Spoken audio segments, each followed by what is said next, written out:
کچھ لوگ نیکیوں کا تالا ہوتے ہیں، یعنی وہ کام ایسا کر دیتے ہیں کہ لوگ پھر نیکیاں کرنا چھوڑ دیتے ہیں۔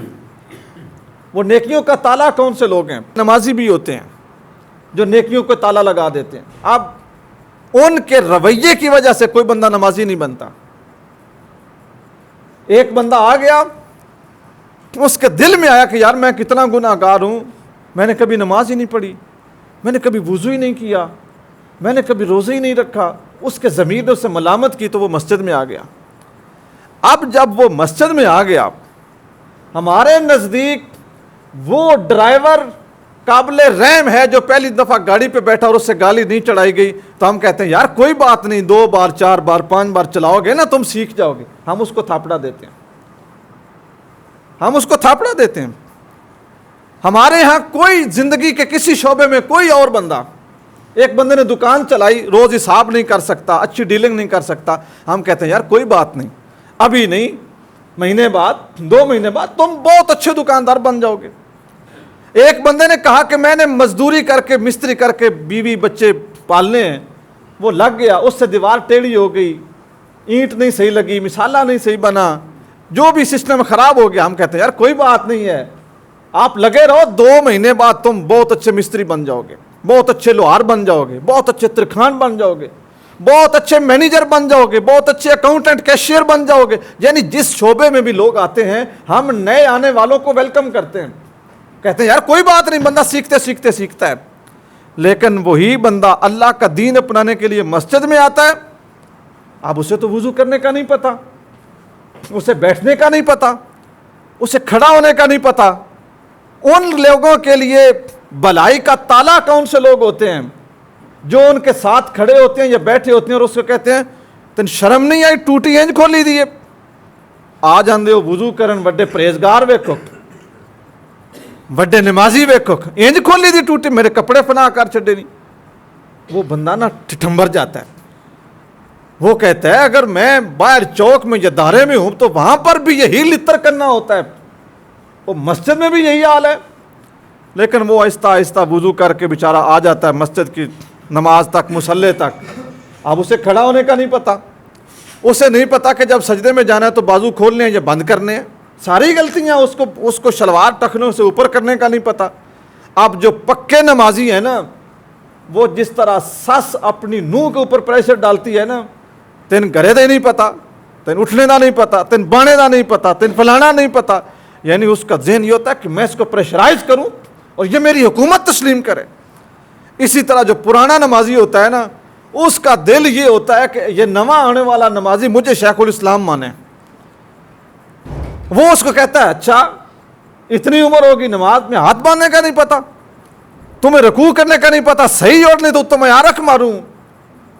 وہ بندہ اوکھیاں سوکھیاں 4 رکعتاں پوریاں کردا اور پھر مسیتیوں نکلدا، او آن کناں ناتھ لاندا ہوتا، اللہ سونیا مین جیڑا جرم ہویا نا او دی سزا آپ دیویں یا مین بندے بندے کو نہ مرا۔ تو یہ کون سے لوگ ہیں؟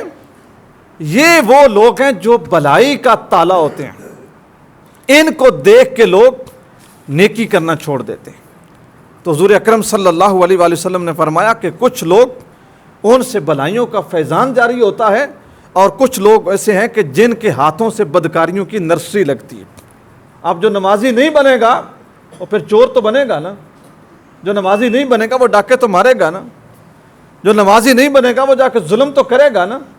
تو کس نے بنایا اس کو؟ آپ نے اور میں نے۔ ہمارا کام یہ تھا کہ وہ دھکے کھاتا کھاتا پریشان ہوتا ہوتا مسجد میں آ گیا ہے نا، اس کو پیار دیں، اس کو کیا کریں؟ اس کو پیار دیں، اس کی غلطی ہے نا اس کو کہیں یار کوئی بات نہیں، کوئی بات نہیں، پریشان نہیں ہونا، ٹھیک ہو جائے گی۔ یہاں پہ ایک واقعہ سناؤں گا آپ کو حضرت موسیٰ علیہ السلام کا۔ حضرت موسیٰ علیہ السلام کہیں سے گزرے، اللہ کے کلیم تھے اور جلالی پیغمبر تھے، اللہ سے کلام بھی کرتے تھے، اور جو کلام کا جلال ہے نا وہ بھی ان کے لہجے میں تھا۔ اس لیے اللہ نے فرمایا کہ جب فرعون کے پاس جاؤ نا، حضرت ہارون اور موسیٰ دونوں بھائی جب فرعون کے پاس جاؤ، قولا لہ قولا لینا، تو فرعون سے ذرا نرم لہجے میں بات کرنا۔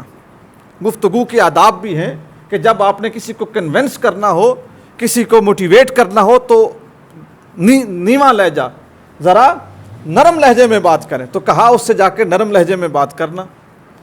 تو حضرت موسیٰ علیہ السلام نا اس بندے کے پاس سے گزرے تو وہ بندہ اپنی من میں بیٹھا ہوا ہے، اپنی موج میں بیٹھا ہوا ہے، اور موج میں بیٹھ کے نا وہ تھا کیا، یہ جو ہوتے ہیں چرواہے، آجڑی تھا، اس نے نا اپنی جو سوٹی ہے وہ اپنی گود میں رکھی ہوئی ہے اور اس کی بھیڑیں چر رہی ہیں۔ موسیٰ علیہ السلام کی اکثریت جو قوم تھی اس کا پیشہ غلہ بانی تھا، وہ بھیڑیں چراتے تھے۔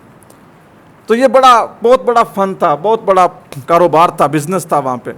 موسیٰ علیہ السلام پاس سے گزرے، اس بندے کو دیکھا اور اس نے سوٹی جو ہے نا اپنی سوٹی کو گود میں رکھا ہوا ہے اور اپنی موج میں لگا ہوا ہے کہ اللہ سونیا اگر تم میرے پاس ہوتے میں اپنے ہاتھوں سے تیرے بالوں میں کنگھی کرتا، اللہ سونیا تم میرے پاس ہوتے تو میں اپنے ہاتھوں سے تیری آنکھوں میں سرما لگاتا، اللہ سونیا تم میرے پاس ہوتے تو میں اپنے ہاتھوں سے تیری جوتی صاف کرتا۔ اپنی موج میں لگا ہوا ہے، اپنے اللہ سے باتیں کر رہا ہے۔ اب اللہ کی ذات تو ایسی ذات نہیں، وہ تو وجود سے پاک ہے، یعنی مجسم نہیں ہے۔ آپ یہ کہیں کہ وہ اس شکل میں ہے تو وہ شکل سے پاک ہے۔ حضرت موسیٰ علیہ السلام کو اس کی بات سن کے غصہ آیا تو فرمایا، جو بھی لفظ بولے، فرمایا کہ تمہیں شرم نہیں آتی، تم اس طرح کہہ رہے ہو، سرما ڈالوں گا، کنگھی کروں گا، کپڑے پہناؤں گا، جوتا صاف کروں گا، اللہ کو نہ جوتوں کی ضرورت ہے، نہ کپڑوں کی ضرورت ہے، نہ سرمے کی ضرورت ہے، نہ کنگھی کی ضرورت ہے۔ وہ بندہ سادہ مزاج بندہ تھا، ڈر گیا، چپ کر گیا بالکل۔ جیسے اس نے چپ کی نا تو اس کو اتنا جو ہے نا وہ کہہ کہ موسیٰ علیہ السلام آگے گزر گئے۔ اللہ کے کلیم کو اللہ کی طرف سے وحی آئی، فرمایا اے میرے کلیم، میرے بندے کا تو نے دل توڑا ہے۔ میرا بندہ مجھ سے بات کر رہا تھا، مجھ سے محبت کر رہا تھا اور میں اس کی باتیں سن کے مسکرا رہا تھا، تم نے جب سے اسے ڈرایا ہے نا اب تو وہ میرا نام بھی نہیں لے رہا، اب تو وہ میرا نام بھی نہیں لے رہا۔ تو دوستو جو اللہ کے رستے پہ آتے ہیں نا ان کی نماز، روزہ، تلاوت آپ نے قبول نہیں کرنی، میں نے قبول نہیں کرنی، ان کی ادا اللہ نے قبول کرنی۔ کوئی پتہ نہیں ہے کہ وہ جو تھتھی زبان میں بولتے ہیں نا وہ تمہاری میری قرات سے اللہ کو زیادہ پسند ہو، ٹھیک ہے نا۔ ہمیں بڑا مان ہے نا کہ ہم بڑے تسلی کے سجدے کرتے ہیں، پتہ نہیں ہمارے جو تسلی کے سجدے ہیں نا ان سے ان کے ٹوٹے پھوٹے سجدے اللہ کو زیادہ پسند ہوں۔ ہم تو شاید اس لیے بھی کریں کہ یار لوگ کہیں کہ مولوی صاحب ہو کے نماز نہیں پڑھتا، مسجد کا پنیاڑ ہو کے نماز نہیں پڑھتا، مسجد کا مؤذن ہو کے نماز نہیں پڑھتا، بڑی تقریریں کرتا ہے نماز نہیں پڑھتا۔ ہماری نمازوں میں تو کئی دراڑیں آ سکتی ہیں، اور وہ اللہ کا بندہ جس کو اللہ کے سوا کسی نے شاباش نہیں دینی، آپ اندازہ کر سکتے ہیں اس کے دل میں اللہ کی محبت کتنی ہوگی۔ تو ہمیشہ لوگوں کے لیے جو نیکی ہے نا اس کی چابی بنے، لوگوں کے لیے نیکی کا تالا نہ بن جائیں۔ لوگ نیکی کے رستے پہ چلنے لگے نا تو ان کو ٹھڈا لگے تو ان پہ تانے نہ کسیں، ان کی ہمت بڑھائیں۔ عین ممکن ہے کہ اس ایک کا عمل پتہ نہیں کتنے لوگوں کے لیے ذریعہ نجات بن جائے۔